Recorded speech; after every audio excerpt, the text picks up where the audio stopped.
to eastern and southern Kentucky. This is WYMT Mountain News at 11.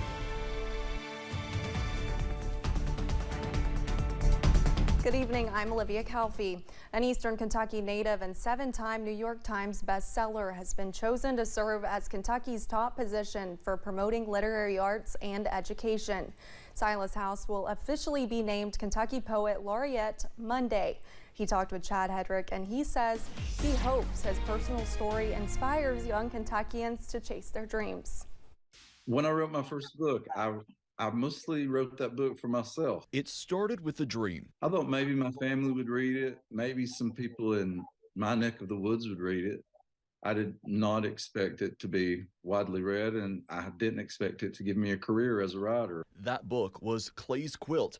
It changed Silas House's life. The Laurel County native has gone on to become a best-selling author, getting his start in the Appalachian Hills of eastern Kentucky. Now he'll represent his homeland as Kentucky Poet Laureate. He'll serve 2 years working to promote Kentucky literature and reach larger audiences. There are so many people in eastern Kentucky and all over Kentucky who are doing the work themselves, and they're getting out there and they're coming up with ideas and they're implementing those ideas. For House, he credits his strong support system for getting him to where he is. It wasn't always easy with rejections before he got a yes. And all young people need someone to validate them.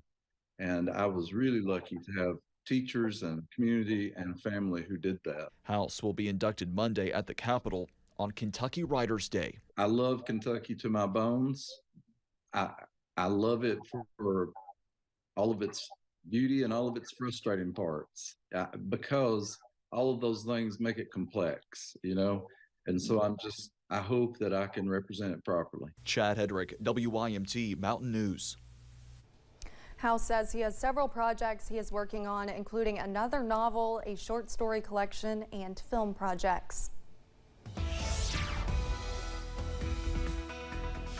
We are tracking a soggy end to your Friday and also a soggy start to the weekend as well. Here's a live look at that radar. As you can see, we are tracking some showers out there right now, especially over the Big Sandy and also over the Cumberland Valley as well. Some heavier showers now over portions of Floyd County, also into Martin and Johnson counties as well. Just a heads up in Paintsville, down towards Prestonsburg as well. Some heavier showers possible as we go into tonight, and more showers. Also some thunder and lightning now over portions of Pulaski County, also into Wayne County as well. So Somerset down towards Monticello, just another heads up. More showers are knocking on the door, all thanks to a cold front, also an area of low pressure just to the south of Nashville that will continue moving northeast. So look at all that rain over portions of Tennessee and also Georgia and Alabama. That is moving northeast as well. So just a heads up, more showers are likely as we go into tonight. Temperatures upper 50s and lower 60s. We're still mild as you step out the door, but if you have any plans tonight, be sure to grab the umbrella. Low temperatures falling into the 40s as we wake up on Saturday, but some more showers and some cooler temperatures. All those are on the way by this weekend. That full forecast coming up in just a few minutes. Olivia? Thank you, Cameron. FEMA and state officials say there has been a decrease of flood survivors in travel trailers. There were more than 100 survivors in FEMA-issued trailers, and FEMA media representative Leo Skinner says that number is continually dropping, even with housing issues. Skinner says FEMA is routinely working with survivors to find permanent living spaces.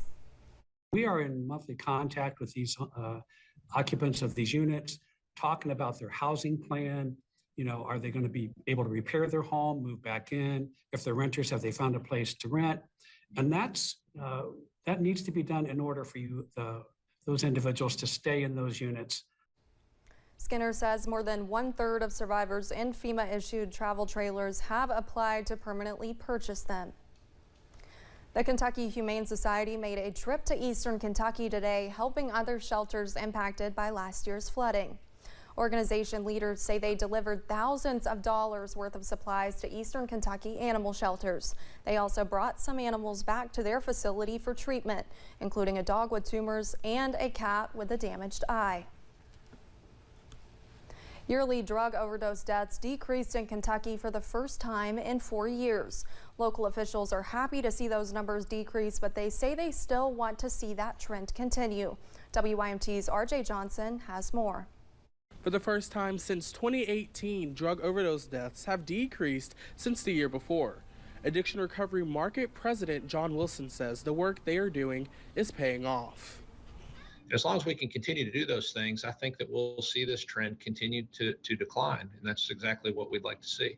Wilson says they are continuing to address the issue, but he thanks legislators for stepping up and creating new resources to address addiction. In the Team Kentucky update, Governor Andy Beshear said there is still hope. I think it's important that we note that because it ought to give us at least hope. Hope that progress is possible. Hope that we can see fewer deaths next year than we saw this year. Hope that we can get more people better and back with their families, back in society, back in a good job. Wilson says that officials with ARC are happy to see that work is being done, but added they still have a long way to go.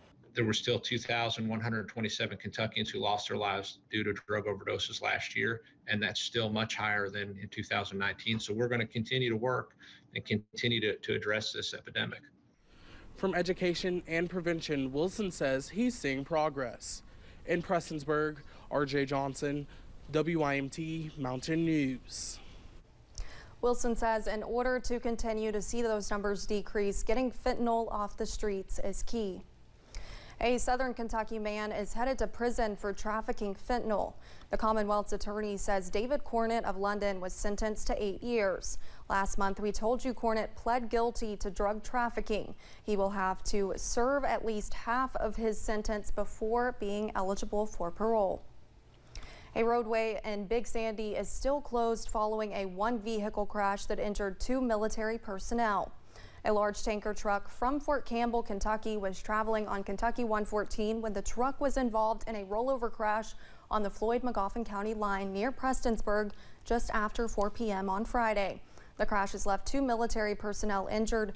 One was airlifted to Cabell Huntington Hospital and another was transported via ambulance to Highlands ARH. The extent of their injuries are unknown at this time. The road is still closed, but officials with the Prestonsburg Police Department say crews are en route to unload the tanker full of diesel fuel. The tanker was filled with diesel fuel. None leaked out on the roadway, and there's no danger to the public.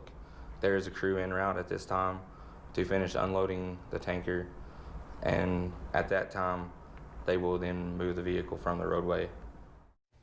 Several agencies responded to the incident, such as Middle Creek Fire Department, Kentucky Emergency Management, KSP, and Magoffin County Fire and Rescue.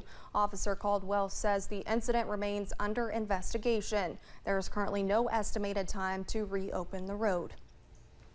The family of a Kentucky man shot and killed by police in Tennessee is now suing a Tennessee city and county. Officials say 51-year-old Paul Moss was driving erratically on I-75, which started a chase in Kentucky that went all the way into Tennessee. It ended in a crash, after which TBI says officers fired at Moss for, quote, reasons still under investigation. The lawsuit says Anderson County and Jellicoe police broke their own policies on high-speed chases and use of force during the chase. The suit is seeking at least $30 million. The defendants have not commented. The London City Fire Department was busy this morning working a commercial fire. It happened on Westinghouse Drive. Fire officials say there was a fire in the ventilation system and smoke throughout the building.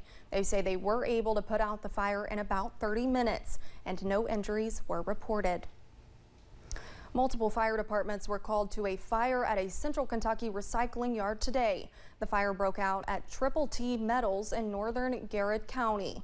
It was hard to tell a large fire had burned at the recycling yard by this afternoon, but folks say the smoke could be seen for miles this morning. What ignited the large fire is still a bit of mystery, but officials have their own theories. They do not know. He said they have had a lot of refrigerators with a lot of that foam in it. He said just, when they're moving it around, it could have combusted. They're not really sure. Officials say everything from appliances to old cars were in the debris pile that caught on fire, but thankfully no one was hurt.